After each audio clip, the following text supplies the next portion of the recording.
Hello दोस्तों, मैं समय मस्तानी। आप लोग देख रहे हैं हमारे अपने यूट्यूब चैनल गीत संगीत हिट को। तो मैं आ गया हूँ एक और नए वीडियो में, एक और नए सॉन्ग के साथ। आप लोगों को थंबनेल देखकर पता चल गया होगा कि ये सॉन्ग किस ट्रैक पर होने वाला है। तो चलिए वीडियो को स्टार्ट करते हैं।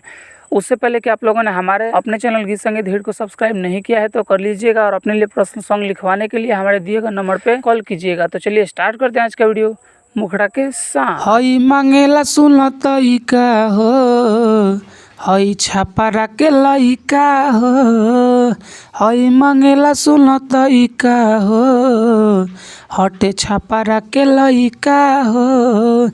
अरे देखले बा ढोड़िया तोहार, जपतावे लमवा तोहार, देखी कहबू तू हई का हो, हई पटना के लइका हो, हई मांगेला सुनत का हो, हटे आहारा के लइका हो, हई मांगेला सुनत का हो, हई छापरा के लइका हो। तो ये था हमारा फर्स्ट मुखड़ा। अगर आप लोग को अच्छा लगा हो तो लाइक कर दीजिएगा, और इस गाना को गाना चाहते हैं तो हमारे दिए गए नंबर पे कॉल कीजिएगा। तो चलिए चलते हैं अपने दूसरे मुखड़े की तरफ। हाँ चीज देखे में कमाल हो, तू निषाद जी के माल हो।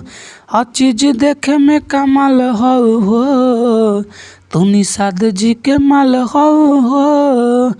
अरे देखी तोहर गोरे गोरे गाल, करे वाला तू बवाल हो। हर चीज देखे में कमाल हो, तू निषाद जी के माल हो। हर चीज देखे में कमाल हो, तू निषाद जी के माल हो।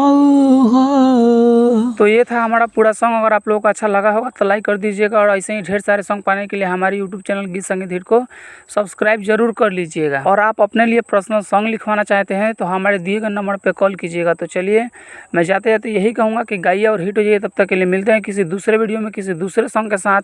तब तक के लिए नमस्कार।